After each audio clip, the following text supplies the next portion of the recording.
Hello everyone, welcome back to my channel, and those who are new on this channel, please do not forget to subscribe our amazing channel. And today we are going to start fresh chapter, that is DNA metabolism. And in this chapter we will discuss three important topics. First one is the DNA replication, second one is the DNA repair, and third one is the DNA recombination. So first we will discuss about the DNA replication. After that we will cover DNA repair and DNA recombination. DNA replication की अगर बात करें तो DNA replication में हम total 5 topics को cover करेंगे। First one is the fundamental rules associated with DNA replication, और डीएनए रेप्लिकेशन में 3 फंडामेंटल रूल्स फॉलो होते हैं और वो सारे रूल्स को हम डिटेल में डिस्कस करेंगे और ये बहुत ही इंपॉर्टेंट कॉन्सेप्ट है और एवरी कॉन्सेप्ट से क्वेश्चंस फॉर्मुलेट होते हैं। सेकेंड टॉपिक की अगर बात करें तो enzymes involve in DNA replication. Enzymes क्या क्या होते हैं? Nucleases and DNA polymerases. Third one is the accuracy of DNA replication. Fourth one is the enzymes and protein factors involve in DNA replication. Fifth one is the different stages of DNA replication in prokaryotes and eukaryotes. And in this lecture we will cover these 3 topics, that is fundamental rules associated with DNA replication, enzymes involved in DNA replication, and accuracy of DNA replication. But before starting the lecture, this is about me. I am Dr. Manisha Sinha, PhD from Jawaharlal Nehru University, New Delhi in plant microbe interaction. I have qualified CSIR UGC NET JRF.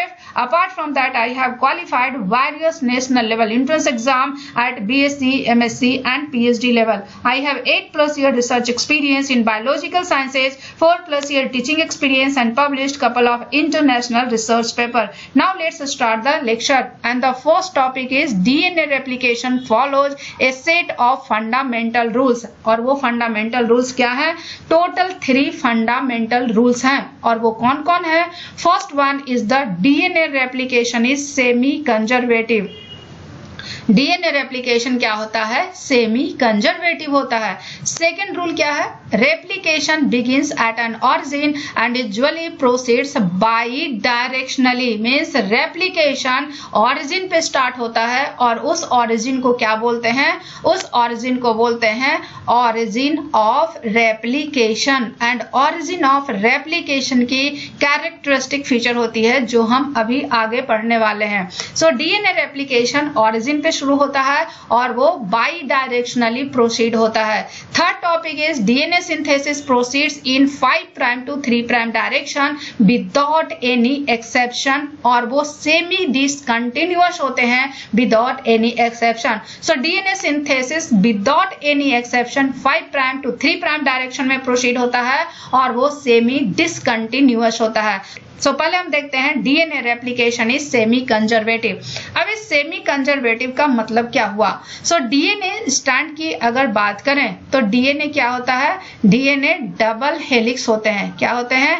DNA double helix होता है और double helix में भी anti parallel होता है। क्या होता है? एंटी पैरेलल होता है। डबल हेलिक्स का मतलब क्या हुआ? डीएनए के 2 स्ट्रैंड होते हैं जो कि एक दूसरे पे उंड होते हैं in the form of helix, और एंटी पैरेलल का मतलब क्या हुआ कि जो दोनों स्ट्रैंड होते हैं उनका ओरिएंटेशन या डायरेक्शन अपोजिट होता है, क्योंकि डीएनए में क्या होता है? डीएनए स्ट्रैंड्स में पोलरिटी होती है, मींस उसमें डायरेक्शन होता है। सो डीएनए का एक स्ट्रैंड का डायरेक्शन 5' to 3' होता है और दूसरे स्ट्रैंड का डायरेक्शन 3' to 5' होता है। सो डीएनए डबल हेलिक्स क्या होता है? एंटी पैरेलल होता है। एंटी पैरेलल का मतलब कि जो 2 स्ट्रैंड हैं, 2 स्ट्रैंड्स में से एक स्ट्रैंड का डायरेक्शन 5' to 3' होगा, दूसरे स्ट्रैंड का डायरेक्शन 3' to 5' होगा।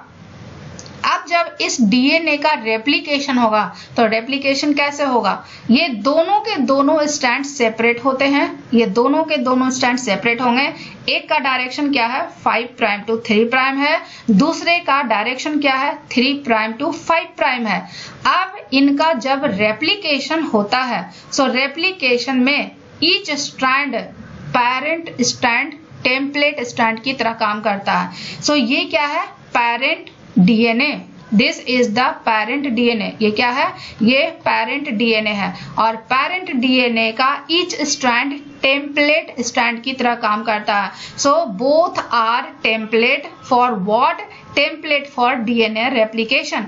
अब इस स्ट्रैंड को मानकर, अब इस स्ट्रैंड को टेम्पलेट मानकर दूसरा स्ट्रैंड की सिंथेसिस होगी और that DNA is daughter DNA strand. ये क्या होगा? ये डॉटर डीएनए स्ट्रैंड होंगे। So this is the daughter DNA strand. और दोनों डीएनए पे, टेम्पलेट डीएनए पे डॉटर डीएनए की सिंथेसिस होगी और इसको क्या बोलेंगे? इसको बोलेंगे डॉटर डीएनए। क्या बोलेंगे? Daughter DNA. सो जब रेप्लिकेशन होता है तो डॉटर डीएनए में एक स्ट्रैंड पेरेंट डीएनए का होता है और दूसरा स्ट्रैंड न्यू स्ट्रैंड होता है। सो एक ओल्ड स्ट्रैंड होते हैं जो पेरेंट स्ट्रैंड होते हैं और दूसरा डॉटर स्ट्रैंड होते हैं जो न्यू स्ट्रैंड होते हैं। सो सेमी कंजर्वेटिव मतलब क्या हुआ कि दो डीएनए स्ट्रैंड्स में से एक डीएनए स्ट्रैंड कंजर्व होगा from the parent DNA. So parent DNA का एक स्ट्रैंड डॉटर डीएनए में ऑलवेज कंजर्व होता है। That is semi conservative DNA replication. Semi conservative DNA replication की अगर बात करें तो इसके साथ दो इंपॉर्टेंट इंफॉर्मेशन है। पहला इंपॉर्टेंट इंफॉर्मेशन क्या है? सेमी कंजर्वेटिव रेप्लिकेशन की जो हाइपोथेसिस थी, इनको प्रपोज किए थे वॉटसन एंड क्रिक ने। सेमी कंजर्वेटिव रेप्लिकेशन की हाइपोथेसिस प्रपोज किए थे वॉटसन एंड क्रिक ने। कब? After publication of their 1953 paper on the structure of DNA. जब उन्होंने डीएनए का डबल हेलिक्स स्ट्रक्चर दिया था और उसका पब्लिकेशन कब हुआ था? 1953 में। उसके just after he semi conservative replication की हाइपोथेसिस उन्होंने प्रपोज कर दी थी। और उस हाइपोथेसिस को प्रूफ कौन किए? उस हाइपोथेसिस को प्रूफ किए मिशेलसन एंड स्थल ने in 1957 by ingeniously designed experiment. So Meselson and Stahl ने सेमी कंजर्वेटिव डीएनए रेप्लिकेशन को क्या किया? प्रूफ किया। कैसे किया? इन्होंने जो मीडिया लिया, दो तरह का मीडिया लिया। एक मीडिया जो लिया उसमें जो नाइट्रोजन कंटेनिंग सोर्स थे वो N15 थे और दूसरा मीडिया लिया वैसा जिसमें नाइट्रोजन का सोर्स था N14। N15 is the heavy isotope. ये क्या है? N50 is the heavy isotope of nitrogen. वहीं पे N14 की अगर बात करें तो it is the light isotope of nitrogen. So इन्होंने दो तरह का मीडिया यूज किया। एक मीडिया में N15 था नाइट्रोजन का सोर्स और दूसरे मीडिया में N14 था नाइट्रोजन का सोर्स है। सो पहले इन्होंने क्या किया? इनका जो एक्सपेरिमेंटल मटेरियल था वो इकोलाई सेल्स थे। क्या थे? इकोलाई सेल्स थे। तो इन्होंने क्या किया? जो फर्स्ट मीडिया में इन्होंने ग्रो किया, दिस इज द मीडिया, वह मीडिया था N15 कंटेनिंग आइसोटोप है। इसमें नाइट्रोजन का जो सोर्स था उसमें क्या था? N15। सो इसमें पूरा जो मीडिया थे उसमें नाइट्रोजन N15 था।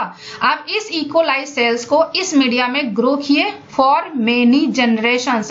मेनी जनरेशन के लिए इस इकोलाई सेल्स को इस मीडिया में ग्रो किए और जब इस मीडिया में ग्रो करेंगे तो इस मीडिया में जो सेल्स ग्रो होंगे उसके डीएनए में सिर्फ और सिर्फ N15 नाइट्रोजन होगा। क्या होगा?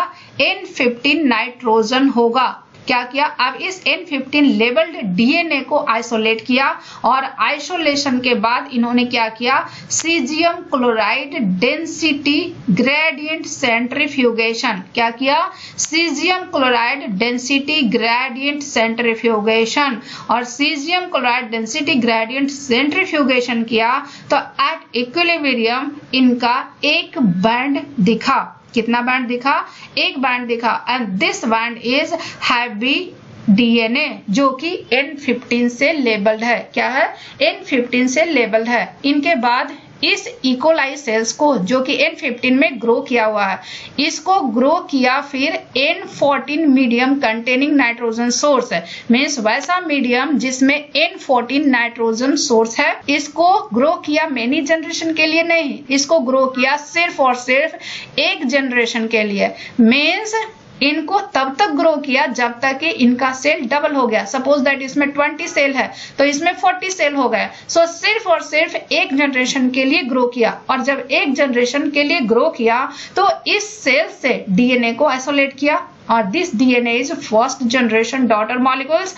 और जब इस जनरेशन से इन्होंने डीएनए को आइसोलेट किया और उसको caesium chloride density gradient centrifugation किया, तो जो इनका डीएनए बैंड आया, ये बैंड इस डीएनए बैंड से थोड़ा सा ऊपर था। और इस बैंड का जो डीएनए था वो हैवी भी नहीं था, लाइट भी नहीं था, ये हाइब्रिड था, जिसमें एक स्टैंड में N15 था और दूसरे स्टैंड में N14 डीएनए था।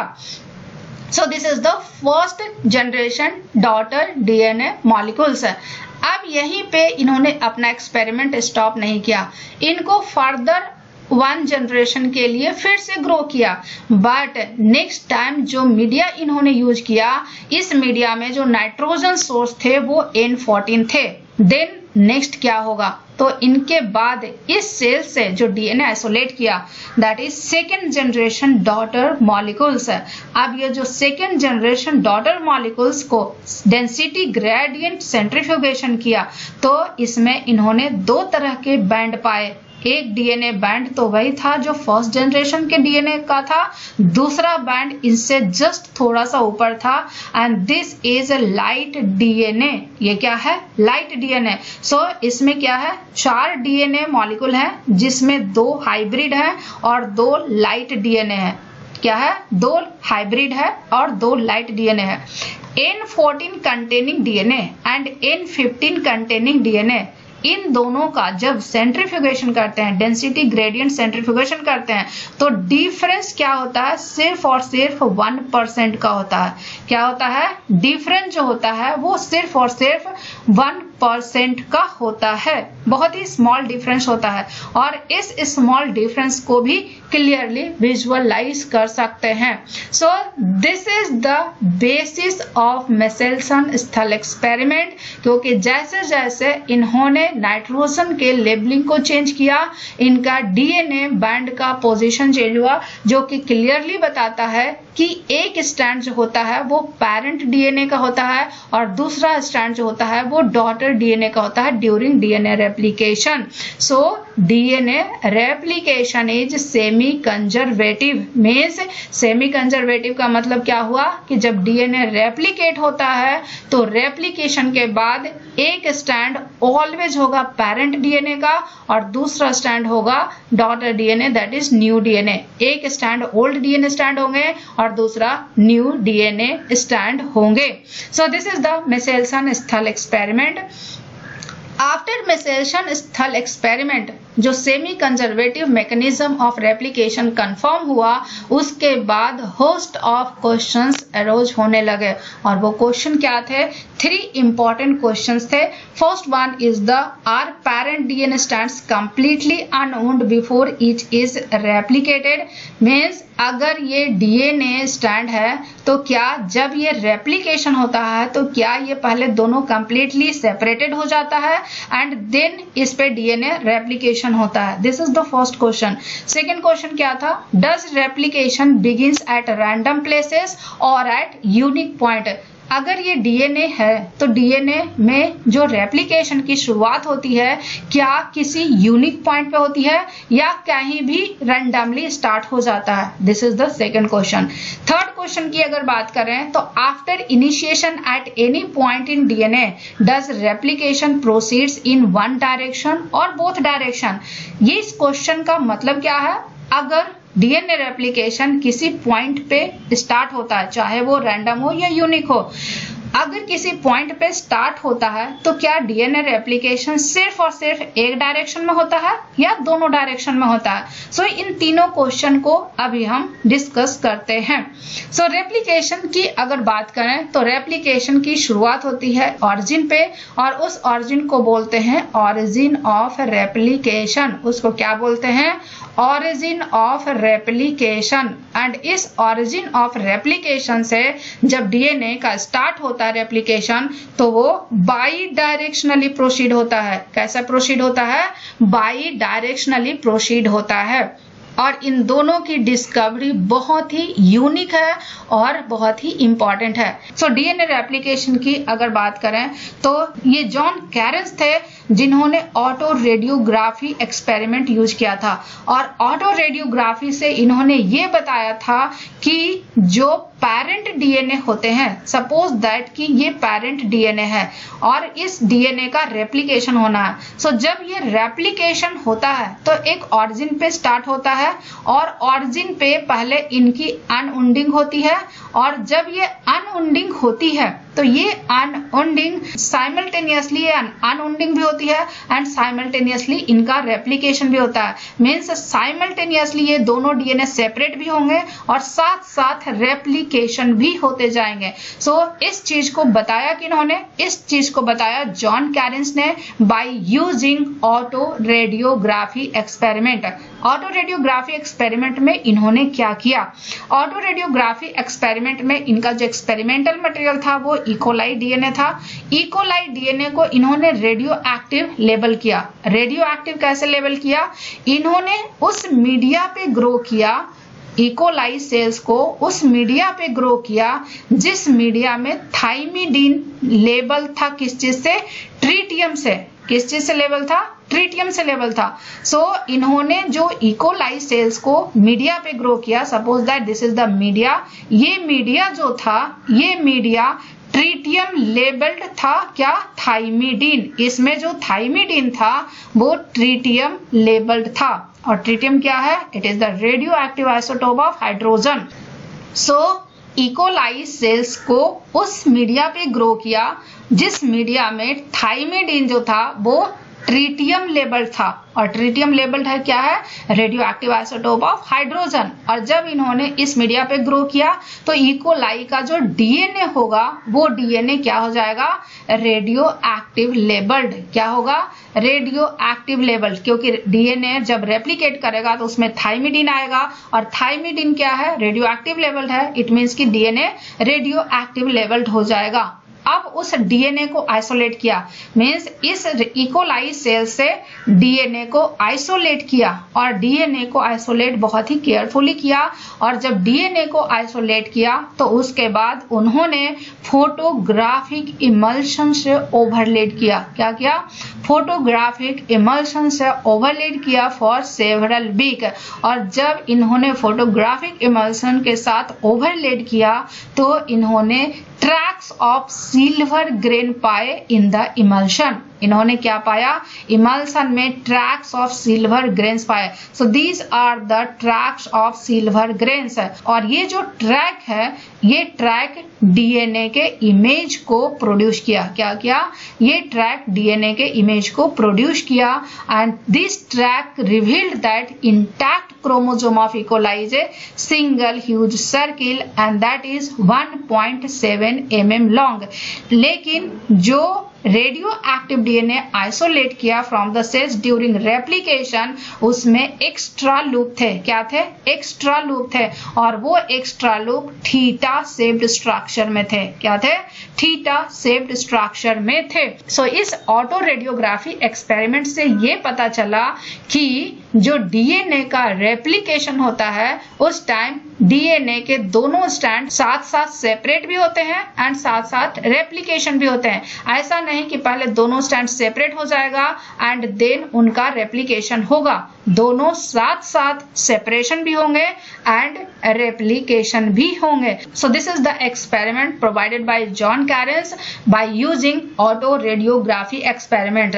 सेकेंड एक्सपेरिमेंट जो था वो रॉस इनमैन ने किए थे। Ross Inman and his colleagues ने किए थे, और इन्होंने जो एक्सपेरिमेंट किया था उस टेक्निक को बोलते हैं डीनेचुरेशन मैपिंग। उसको क्या बोलते हैं? Denaturation mapping. और इन्होंने जो एक्सपेरिमेंटल मटेरियल यूज किया था वो यूज किया था बैक्टीरियोफाज। और बैक्टीरियोफाज का क्रोमोसोम कितना साइज होता है? 48,502 बेस पेयर।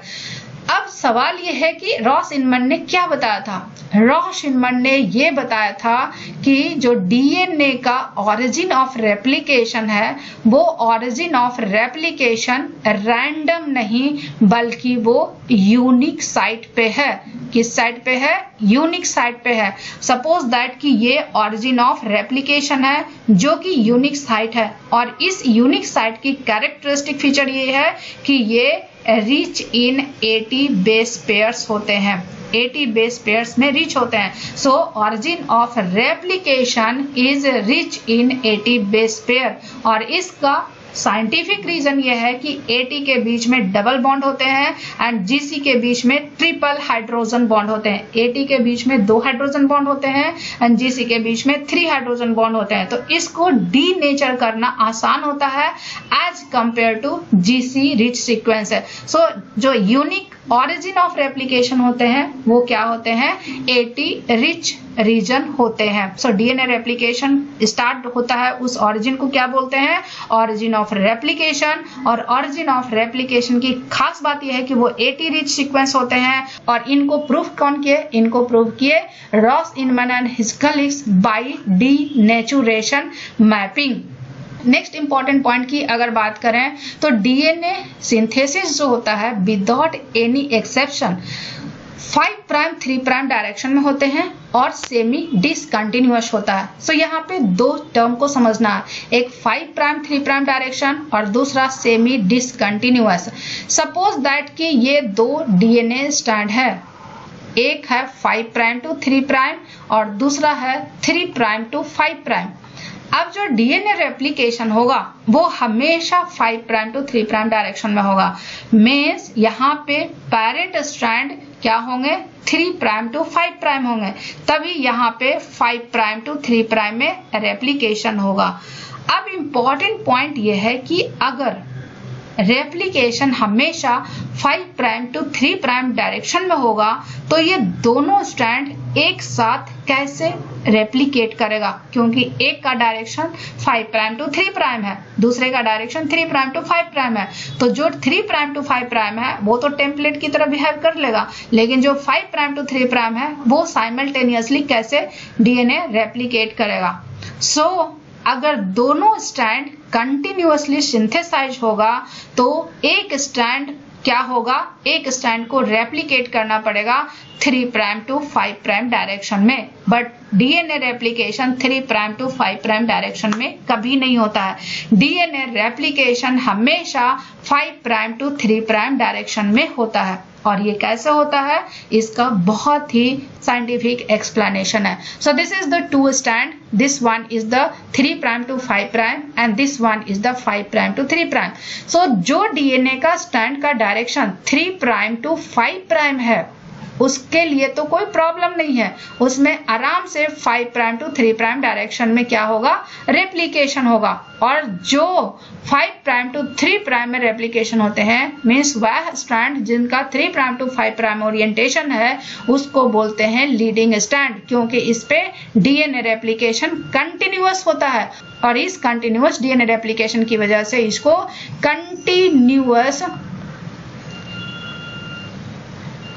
कंटिन्यूअस स्ट्रैंड भी बोलते हैं। अब पॉइंट यहाँ पे यह है कि जो डीएनए स्ट्रैंड का ओरिएंटेशन 5 प्राइम टू 3 प्राइम है उसका किस तरह से रेप्लिकेशन होगा? इसका रेप्लिकेशन होता है शॉर्ट फ्रैगमेंट्स में। कैसे होता है? शॉर्ट फ्रैगमेंट्स में। और इस चीज को एक्सप्लेन किए थे फर्स्ट टाइम ओकाजाकी ने। किन्होंने एक्सप्लेन किए थे? इनको फर्स्ट टाइम एक्सप्लेन किए थे रिजी ओकाजाकी ने और इसीलिए इस फ्रैगमेंट को बोलते हैं ओकाजाकी फ्रैगमेंट्स। और इस ओकाजाकी फ्रैगमेंट्स की सिंथेसिस कैसे होती है? इस ओकाजाकी फ्रैगमेंट्स की सिंथेसिस होती है फ्रैगमेंट्स में और यहाँ पे 5 प्राइम टू 3 प्राइम डायरेक्शन में, 5 प्राइम टू 3 प्राइम डायरेक्शन में ही सिंथेसिस होती है बट शॉर्ट फ्रैगमेंट्स में होती है। और क्योंकि ये डिसकंटिन्यूअस है इसीलिए इसको डिसकंटिन्यूअस स्ट्रैंड भी बोलते हैं। क्या बोलते हैं? इसको डिसकंटिन्यूअस स्ट्रैंड भी बोलते हैं और इस स्ट्रैंड को लैगिंग स्ट्रैंड भी बोलते हैं। इंपॉर्टेंट पॉइंट यहाँ पे ये है कि ओकाजाकी फ्रैगमेंट्स की जो साइज होती है वो डिफरेंट होती है और वो डिपेंड करता है कौन सा सेल है। अगर प्रोकैरियोटिक सेल है, प्रोकैरियोटिक सेल्स में ओकाजाकी फ्रैगमेंट की साइज क्या होगी 1000 to 2000 न्यूक्लियोटाइड्स। लेकिन अगर यूकैरियोटिक सेल्स है तो इसमें ओकाजाकी फ्रैगमेंट्स की साइज क्या होगी 150 to 200 nucleotide. Means eukaryotic cells में ओकाजाकी फ्रैगमेंट्स बहुत ही शॉर्ट होते हैं as compare to prokaryotic cells. This is the first point. So second point की अगर बात करें तो रेप्लिकेशन फॉर्क का मूवमेंट का direction, this is the direction of movement of replication fork. Replication fork का मूवमेंट का डायरेक्शन क्या होगा, लीडिंग स्टैंड पे जो डीएनए रेप्लिकेट होगा उसका डायरेक्शन या लैगिंग स्टैंड पे जो डीएनए रेप्लिकेट हो रहा है उसका डायरेक्शन। सो रेप्लिकेशन फॉर्क का मूवमेंट का जो डायरेक्शन होता है वो डायरेक्शन हमेशा लीडिंग स्टैंड के डीएनए रेप्लिकेशन के डायरेक्शन में ही होता है। और क्योंकि एक स्टैंड का रेप्लिकेशन क्या हो रहा है कंटिन्यूअस और दूसरे स्टैंड का रेप्लिकेशन डिसकंटिन्यूअस हो रहा है। डिसकंटिन्यूअस क्यों बोलते हैं, क्योंकि ये फ्रैगमेंट्स में हो रहे हैं, इसीलिए इस तरह के रेप्लिकेशन को क्या बोलते हैं semi discontinuous. And direction of replication क्या होगा हमेशा 5 प्राइम टू 3 प्राइम होगा, चाहे वो 5 प्राइम टू 3 प्राइम हो या 3 प्राइम टू 5 प्राइम डायरेक्शन हो इन पेरेंट डीएनए। लेकिन जो न्यू स्टैंड की जो सिंथेसिस होती है वो हमेशा 5 प्राइम टू 3 प्राइम डायरेक्शन में होगी।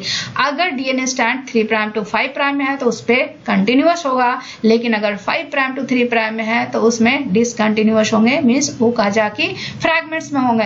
नेक्स्ट इंपॉर्टेंट पॉइंट है, ये जो लीडिंग स्टैंड पे डीएनए सिंथेसिस होता है एंड लैगिंग स्टैंड पे डीएनए सिंथेसिस होता है, ये टाइटली कोऑर्डिनेटेड होता है। और ये किस तरह से होता है इसका डिटेल्ड मैकेनिज्म हम देखेंगे different stages of DNA replication. So this is all about 5 prime 3 prime direction of DNA replication and semi discontinuous DNA replication. Next one in the enzymes involved in DNA replication. First one is the nucleases. Nucleases की अगर बात करें तो nucleases, nuclei means nucleic acids है, aces means enzyme. So वैसा enzyme जो nucleic acid को degrade करता है, और न्यूक्लिक एसिड दो तरह के होते हैं। First one is the DNA that is deoxyribonucleic acid and second one is the RNA that is ribonucleic acid. अगर डीएनए को जो डिग्रेड करता है उसको बोलते हैं डीएनएजेज, आरएनए को जो डिग्रेड करता है उसको बोलते हैं आरएनएजेज। इनके अलावा न्यूक्लिएजेस दो तरह के होते हैं, एक्सोन्यूक्लिएजेस एंड इंडोन्यूक्लिएजेस। एक्सोन्यूक्लिएजेस एंड इंडोन्यूक्लिएजेस में क्या डिफरेंस है, सपोज दैट कि ये सिंगल स्टैंड डीएनए है या फिर डबल स्टैंडर्ड डीएनए है। इस डीएनए स्टैंड पे चाहे सिंगल हो या डबल स्टैंडर्ड हो, डबल स्टैंडर्ड का कोई एक स्टैंड यूज होगा, सिंगल स्टैंडर्ड में एक ही स्टैंडर्ड, तो यहाँ पे कोई क्वेश्चन नहीं है। And this is the 5 prime end and this is the 3 prime end. So अगर न्यूक्लिक एसिड से डीएनए से न्यूक्लियोटाइड्स का रिमूवल या तो 3 प्राइम एंड से हो रहा है या फिर 5 प्राइम एंड से हो रहा है, उसको बोलते हैं एक्सोन्यूक्लिएजेस। मींस एक्सोन्यूक्लिएजेस क्या हुआ, एक्सोन्यूक्लिएजेस डीएनए को डिग्रेड करता है फ्रॉम द एंड, चाहे वो 5 प्राइम एंड हो या 3 प्राइम एंड हो, या फिर सिंगल स्टैंडर्ड हो या डबल स्टैंडर्ड हो। अगर डबल स्टैंडर्ड होगा तो डबल स्टैंडर्ड का एक स्टैंड का 5 प्राइम से एंड से रिमूव हो सकता है न्यूक्लियोटाइड, या 3 प्राइम एंड से न्यूक्लियोटाइड रिमूव हो सकता है। Second one is the endonucleases. Suppose that कि अगर ये डीएनए स्टैंड है और डीएनए स्टैंड के बीच के किसी स्पेसिफिक साइट पे इंटरनल साइट से अगर न्यूक्लिक एसिड को डिग्रेड कर रहा है तो उसको बोलते हैं इंडोन्यूक्लिएजेस। और इंडोन्यूक्लिएजेस की वजह से न्यूक्लिक एसिड्स फ्रैगमेंट्स में कन्वर्ट हो जाते हैं। So this is difference between DNases and RNases as well as exonucleases and endonucleases. Next one is the DNA polymerases. E coli की अगर बात करें तो इकोलाई में 5 टाइप्स ऑफ डीएनए पॉलीमरेजेस होते हैं। First one is the DNA polymerase 1, second one is the DNA polymerase 2, third one is the DNA polymerase 3, fourth one is the DNA polymerase 4 and fifth one is the DNA polymerase 5। और ये सारे DNA polymerase, चाहे कोई भी DNA polymerase हो, 1 हो, 2 हो, 3 हो, 4 हो, 5 हो, सारे डीएनए पॉलीमरेज का जो फंडामेंटल रिएक्शन है दैट इज पॉलीमराइजेशन रिएक्शन वो सेम होता है। फंक्शन भले ही अलग हो लेकिन जो मैकेनिज्म है उनका सेम होता है। और वो फंडामेंटल रिएक्शन क्या है? Phosphoryl group transfer. ये क्या करता है? फॉस्फोराइल ग्रुप ट्रांसफर करता है। और DNA polymerase de novo synthesis नहीं करता है, इसके लिए फ्री 3' OH की रिक्वायरमेंट होती है। क्या होती है? फ्री 3' OH की रिक्वायरमेंट होती है। अब ये फ्री 3' OH क्या करता है? ये फ्री 3' OH का जो ऑक्सीजन का लोन पेयर इलेक्ट्रॉन है ये न्यूक्लियोफाइल की तरह काम करता है। क्या किस तरह काम करता है? न्यूक्लियोफाइल की तरह काम करता है। और ये न्यूक्लियोफाइल जो इनकमिंग न्यूक्लियोटाइड होते हैं, इनकमिंग डिऑक्सी न्यूक्लियोसाइड 5' फॉस्फेट होते हैं, उसके अल्फा फॉस्फोरस पे अटैक करता है और इनऑर्गेनिक पायरोफॉस्फेट रिलीज करता है। So this is the reaction mechanism. So this is the template and this is the growing DNA strand. Growing DNA strand का ये क्या है? Free 3' OH। फ्री 3' OH का जो ऑक्सीजन का लोन पेयर इलेक्ट्रॉन है, और लोन पेयर इलेक्ट्रॉन क्या करता है? न्यूक्लियोफाइल की तरह काम करता है। और ये न्यूक्लियोफाइल क्या करेगा? इस फॉस्फोरस पे अटैक करेगा and this is alpha phosphorus. और जब ये अल्फा फॉस्फोरस पे अटैक करेगा तो ये इनऑर्गेनिक फॉस्फेट क्या होंगे? रिलीज हो जाएंगे और इससे फॉस्फोडाइस्टर बॉन्ड बना देगा। और यहाँ पे 3 इंपॉर्टेंट पॉइंट है। फर्स्ट इंपॉर्टेंट पॉइंट की अगर बात करें तो ये जो रिएक्शन है, कौन सा रिएक्शन? डीएनए पॉलीमरेज का फॉस्फोराइल ग्रुप ट्रांसफर का रिएक्शन। ये reaction proceeds with only A minimal change in free energy. इस रिएक्शन का फ्री एनर्जी चेंज जो होता है वो मिनिमल होता है and given that phosphodiester bond is formed at the expense of A somewhat less stable phosphate anhydride. Second point की अगर बात करें तो जो non covalent base stacking and base pairing interactions होते हैं, this interactions provide additional stabilization to the lengthened DNA product relative to free nucleotide. क्यों? क्योंकि इसमें जो फ्री एनर्जी चेंज है वो फ्री एनर्जी चेंज बहुत ही मिनिमल है। तो ये रिएक्शन स्टेबिलाईज कैसे होता है? फर्दर ये स्टेबिलाईज होता है non covalent base stacking interaction and base pairing interaction. Third factor जो स्टेबिलाइजेशन के लिए है वो है जो ये इनऑर्गेनिक पायरोफॉस्फेट रिलीज होता है। ये इनऑर्गेनिक पायरोफॉस्फेट की हाइड्रोलिसिस होती है बाय इनऑर्गेनिक पायरोफॉस्फेटेजेस और इनसे जो एनर्जी रिलीज होती है वो इस रिएक्शन को थर्मोडायनेमिकली फेवरेबल करता है। सो ये 3 पॉइंट इंपॉर्टेंट है जो कि इस रिएक्शन को थर्मोडायनेमिकली फेवरेबल बनाता है। And this is the reaction mechanism of DNA polymerase. DNA polymerase की अगर बात करें तो DNA polymerase 2 important component use करते हैं। First one is the 2 magnesium ions. 2 magnesium ion use करता है। सो DNA polymerase में कौन सा आयंस होते हैं जो उनकी एक्टिविटी को इंड्यूस करता है? It is magnesium ion. दूसरा फैक्टर, इसमें कौन सा अमाइनो एसिड रेजिड्यू होते हैं जो इनके फंक्शन के लिए इंपॉर्टेंट होते हैं? It is aspartate. और टोटल स्पार्टेट कितना होता है? 3 होता है और ये कंजर्व होते हैं in all the DNA polymerases. So DNA polymerases के फंक्शन के लिए क्या क्या इंपॉर्टेंट है? 2 मैग्नीशियम आयन एंड 3 स्पार्टेट। कितना magnesium ion? 2 magnesium ion and 3 aspartate amino acid residue. So ये 2 फैक्टर हैं जो डीएनए पॉलीमरेज के फंक्शन के लिए इंपॉर्टेंट है। अब इसका काम क्या है? ये वाला जो मैग्नीशियम आयन है, ये मैग्नीशियम आयन बहुत ही इंपॉर्टेंट रोल प्ले करता है। ये मैग्नीशियम आयन भी बहुत ही इंपॉर्टेंट रोल प्ले करता है। So this is the template strand. ये क्या है? टेम्पलेट स्ट्रैंड है। और ये वाला दिस इज द क्या है? It is the incoming nucleoside triphosphate. ये क्या है? Incoming nucleoside triphosphate. ये क्या है? Nitrogenous base. This is the sugar, this is the alpha phosphate, beta phosphate and gamma phosphate. And ये वाला क्या है? ये वाला है जो प्राइमर का फ्री 3' जो प्राइमर का न्यूक्लियोटाइड है, मींस जो ग्रोइंग डीएनए स्ट्रैंड का न्यूक्लियोटाइड है। और ग्रोइंग डीएनए स्ट्रैंड का न्यूक्लियोटाइड पे फ्री होते हैं 3' OH ग्रुप है। So this is the free 3' OH group. अब इस मैग्नीशियम आयन का काम क्या है? ये मैग्नीशियम आयन क्या करता है? ये मैग्नीशियम आयन इस जो ग्रोइंग डीएनए स्ट्रैंड का वह न्यूक्लियोटाइड जिसका फ्री 3' OH है, ये फ्री 3 प्राइम OH पे जो लोन पेयर इलेक्ट्रॉन है ये न्यूक्लियोफाइल की तरह काम करता है और ये मैग्नीशियम आयन इसको फैसिलिटेट करता है कि इस अल्फा फास्फोरस पे अटैक करे। क्या करेगा? ये मैग्नीशियम आयन इस लोन पेयर इलेक्ट्रॉन को फैसिलिटेट करेगा कि जो इनकमिंग न्यूक्लियोटाइड है उसके अल्फा फास्फोरस पे अटैक करे और जब ये अटैक करेगा तो ये इनऑर्गेनिक पायरोफॉस्फेट रिलीज होगा और इस रिलीज को प्रमोट करता है कौन? मैग्नीशियम आयन, जो दूसरा वाला है ये नीचे वाला मैग्नीशियम आयन। सो पहला वाला जो ऊपर वाला मैग्नीशियम आयन है वो अटैक को फैसिलिटेट करता है, नीचे वाला जो मैग्नीशियम आयन है वो इनऑर्गेनिक पायरोफॉस्फेट के रिलीज को फैसिलिटेट करता है।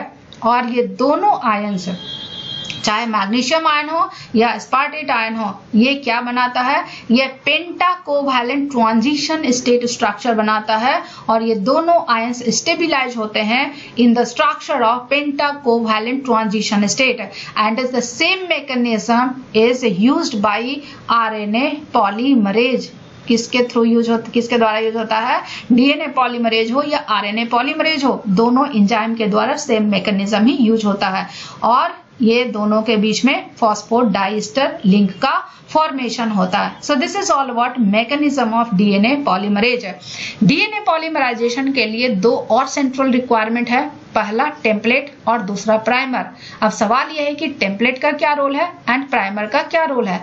So this is the parent DNA, this is the 5 prime 3 prime 3 prime 5 prime. DNA का रेप्लिकेशन हमेशा 5 प्राइम टू 3 प्राइम में होता है विदाउट एनी एक्सेप्शन। सो अगर ये पेरेंट DNA का स्ट्रैंड है तो यहाँ पे 5 प्राइम टू 3 प्राइम में DNA रेप्लिकेट होगा। टेम्पलेट क्या है? इस टेम्पलेट का रिक्वायरमेंट क्या है? टेम्पलेट क्या करता है? DNA पॉलीमराइजेशन को गाइड करता है। क्या करता है? DNA पॉलीमराइजेशन को गाइड करता है और ये गाइड कैसे करता है? By base pairing rule. और बेस पेयरिंग रूल को प्रेडिक्ट किया गया था वॉटसन एंड क्रिक के द्वारा। अब ये बेस पेयरिंग रूल क्या है? अगर पेरेंट DNA पे G है तो ये बेस पेयरिंग किसके साथ करेगा? C के साथ करेगा और इन दोनों के बीच में 3 हाइड्रोजन बॉन्ड बनता है। This is the base pairing. अगर पेरेंट DNA पे एडेनिन है तो ये बेस पेयरिंग किससे करेगा?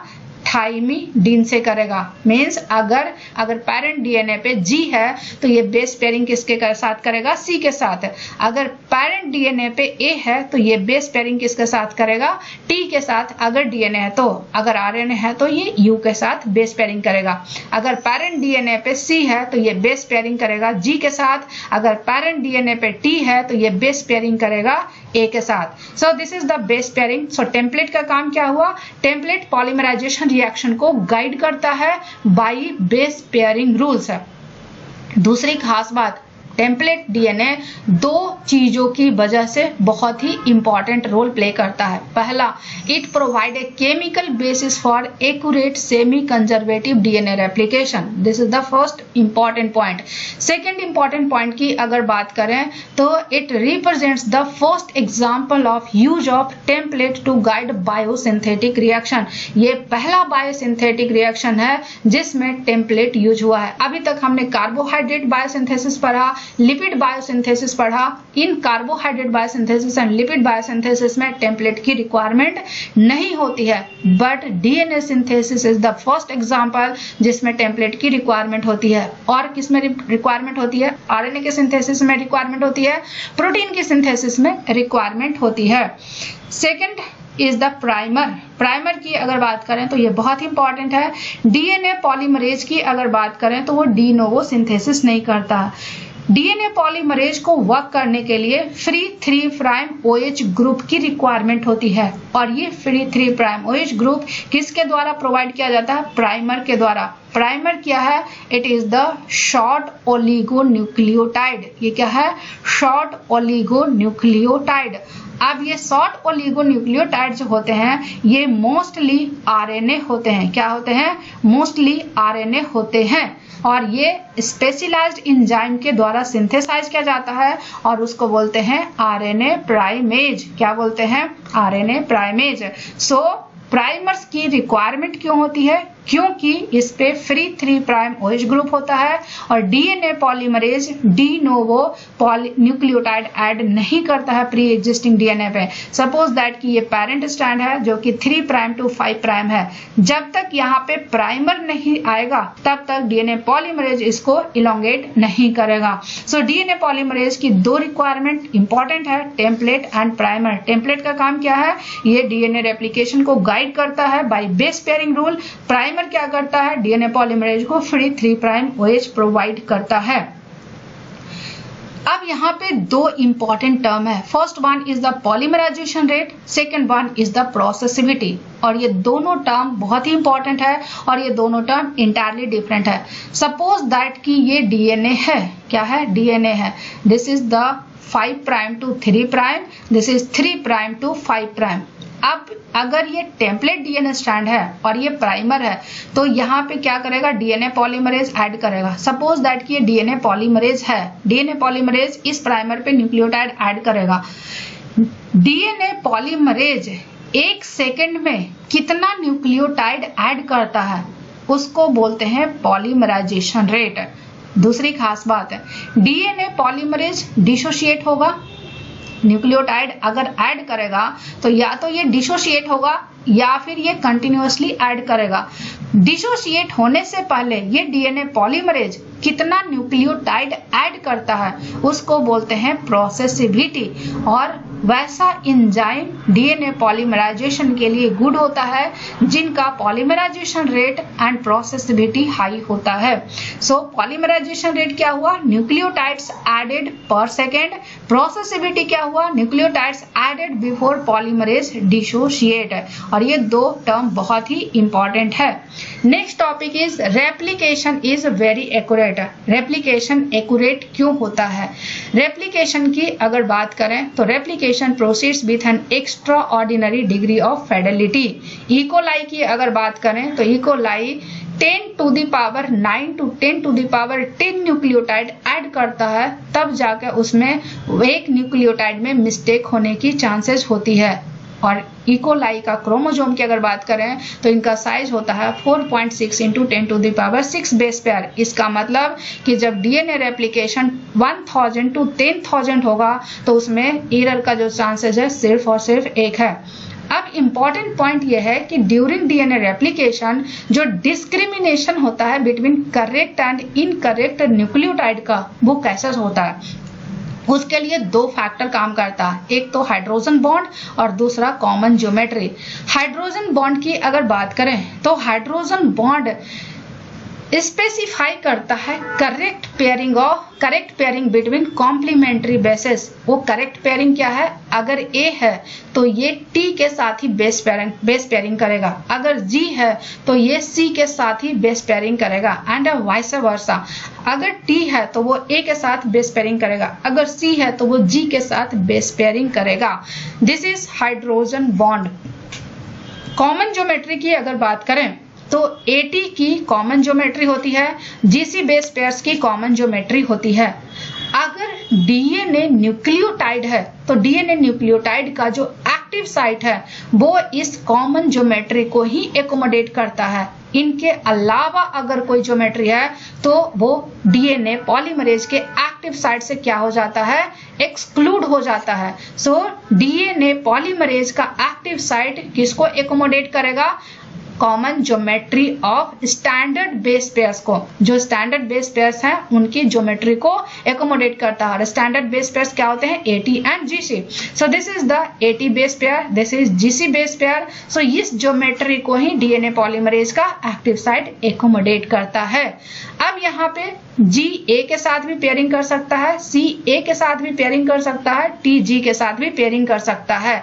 और ये ज्योमेट्री कॉमन ज्योमेट्री नहीं है और इसीलिए डीएनए पॉलीमरेज के एक्टिव साइट से एक्सक्लूड हो जाता है। सो जो इनकरेक्ट न्यूक्लियोटाइड होते हैं, incorrect nucleotide may be able to hydrogen bond with base in the template but it generally will not fit in the active site and incorrect basis can be rejected before the phosphodiester bond is formed.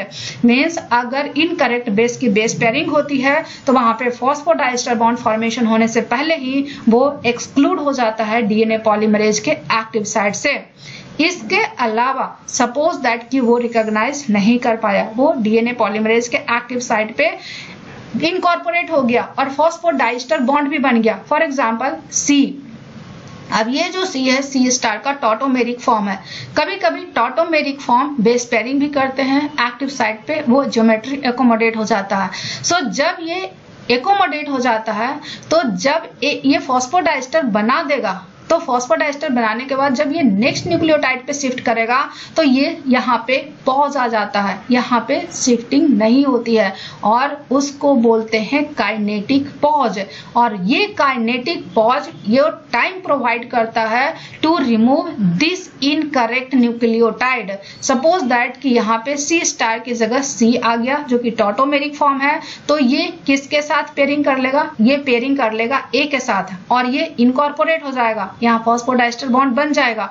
लेकिन अब जब ये आगे बढ़ेगा दूसरे nucleotide को add करने के लिए, तो यहाँ पे आगे बढ़ नहीं पाएगा और यहाँ पे काइनेटिक पॉज आ जाएगा। काइनेटिक पॉज आने की वजह से यहाँ पे कुछ टाइम मिलता है, यहाँ पे अपॉर्चुनिटी प्रोवाइड करता है फॉर द करेक्शन। अब यहाँ पे क्या काम करेगा, यहाँ पे डीएनए पॉलीमरेज का 3 प्राइम टू 5 प्राइम एक्सोन्यूक्लिएज एक्टिविटी काम करेगा। क्या करेगा, 3 प्राइम टू 5 प्राइम एक्सोन्यूक्लिएज एक्टिविटी काम करेगा। और डीएनए पॉलीमरेज का 3 प्राइम टू 5 प्राइम एक्सोन्यूक्लिएज एक्टिविटी को क्या बोलते हैं, प्रूफ रीडिंग एक्टिविटी।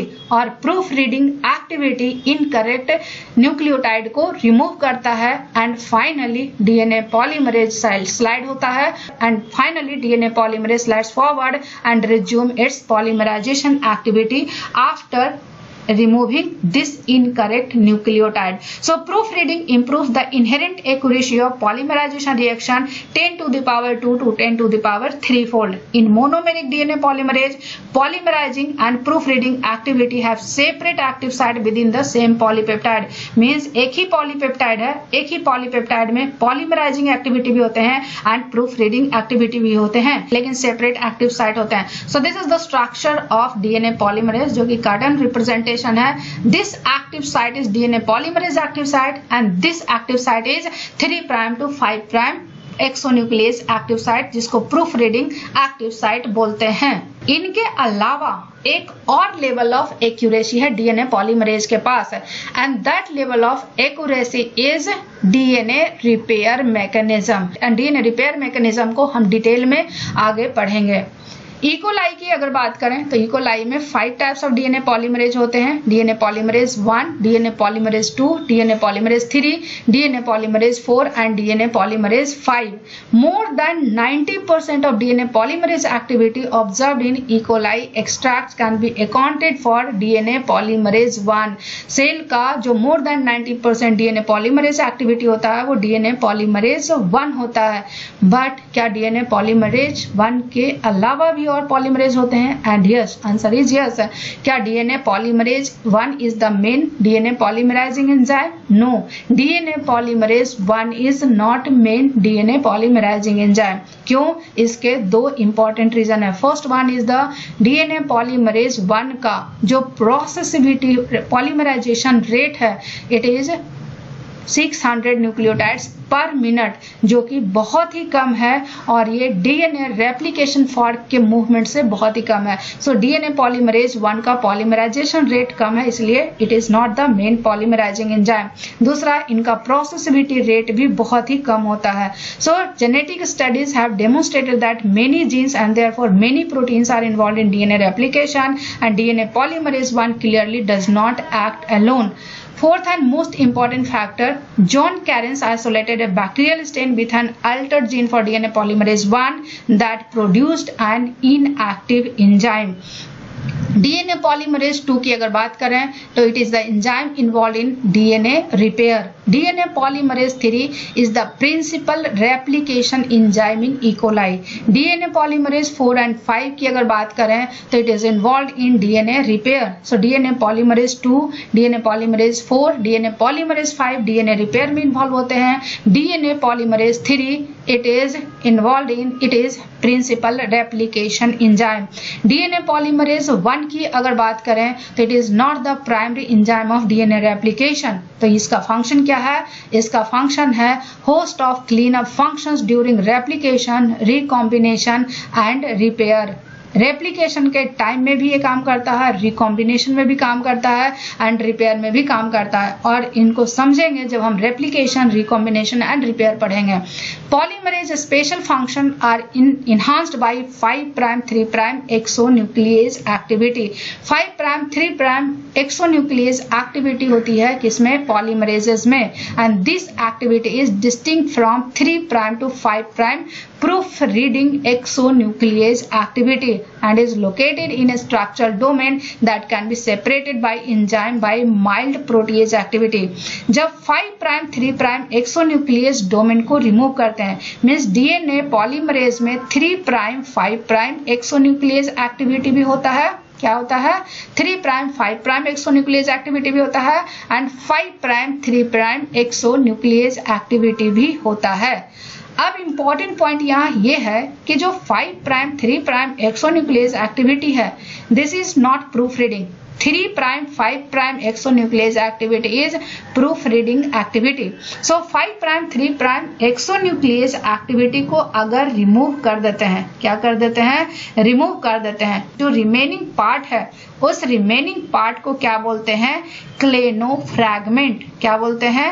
क्लेनोफ्रैगमेंट. और क्लेनोफ्रैगमेंट में पॉलीमराइजेशन की भी एक्टिविटी होती है एंड प्रूफ रीडिंग की भी एक्टिविटी होती है. सो क्लेनोफ्रैगमेंट में दो तरह की एक्टिविटी होगी, polymerization as well as proof reading activity. So 5'3' exonuclease activity of intact DNA polymerase can replace a segment of DNA और RNA pair to the template strand and this process is known as nick translation. So DNA polymerase 1 का 5'3' exonuclease activity क्या करता है?